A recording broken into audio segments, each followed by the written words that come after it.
dibeli oleh si anak nyonya. Sungai kita milik bersama, janganlah kita cemarinya. Assalamualaikum warahmatullahi wabarakatuh. Dan salam pembuka bicara. Saya Kisha Nidina binti Muhammad Asrul, murid nombor 5 dari SK Melaga Beris Kemaman.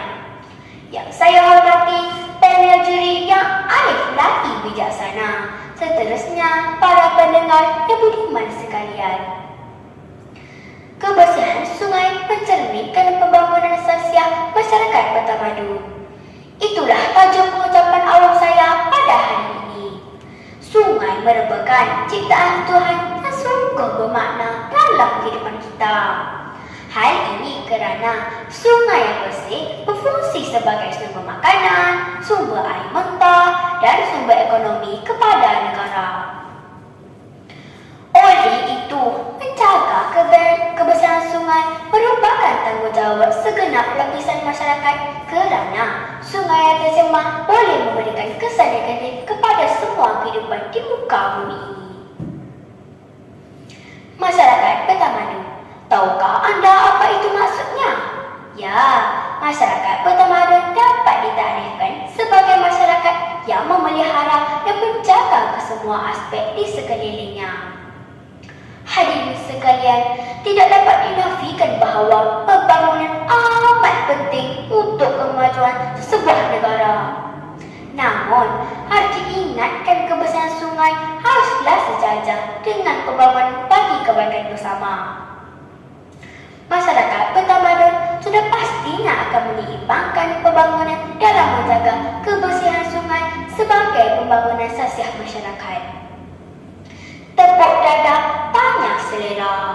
Adakah kita masyarakat bertamadun? Ayo bersama kita menjaga kebersihan sungai.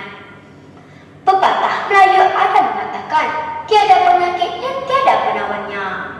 Justru itu, melalui pendidikan alam sekitar, kita boleh memberi kesedaran kepada murid sejak di bangku sekolah lagi.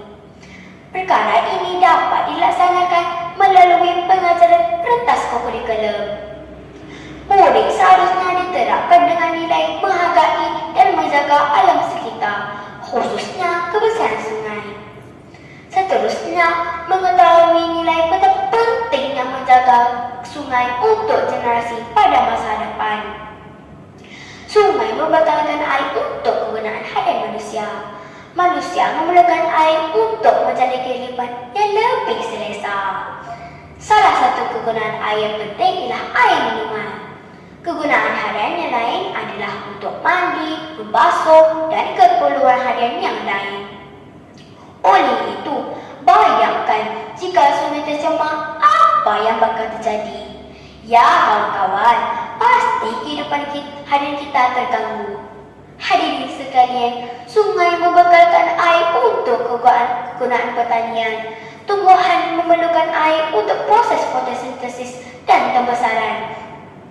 Air perlu dialihkan ke sawah-sawah padi akan tumbuh dengan cepat. Cuba kawan-kawan bayangkan, sungai tercemar apakah kesan pada manusia?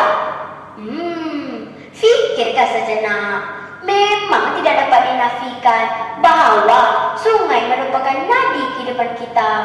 Namun begitu, selaras dengan perubahan zaman, masalah pencemaran air semakin menjadi-jadi. Pencemaran yang berlaku mengakibatkan kawasan padahan air telah dimusnahkan. Hal ini memberikan implikasi yang buruk terutamanya kehidupan akuatik. Pembuangan sampah dan sisa toksik ke dalam sungai telah membawa kepada pencemaran sungai.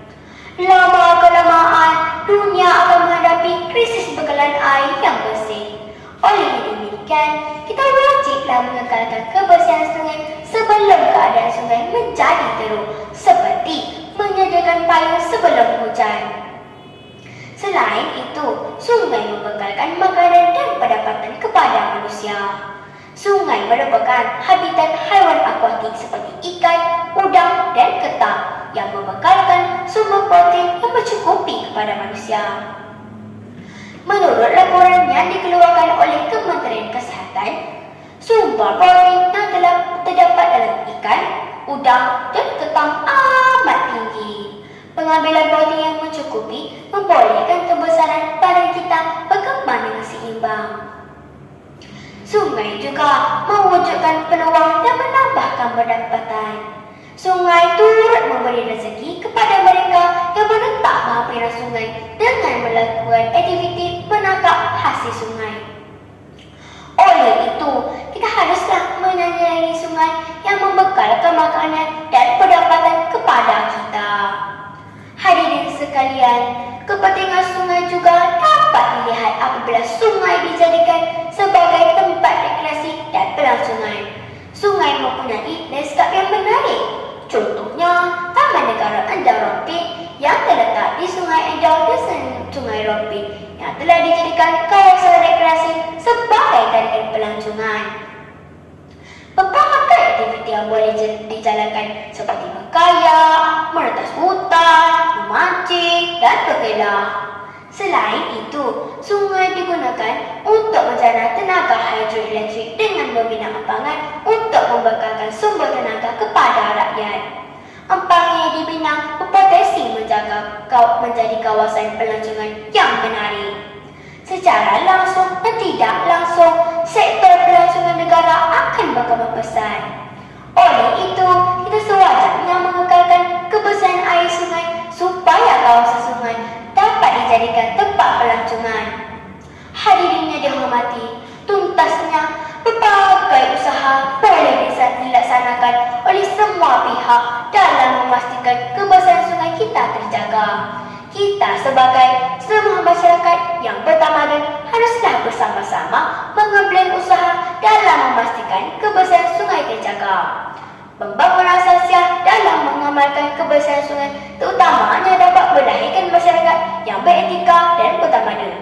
Senario ini dikaitkan dengan peribahasa Melayu, yakni bulat air kerana berbentuk, bulat masyarakat kerana berfakat. Sekian, terima kasih.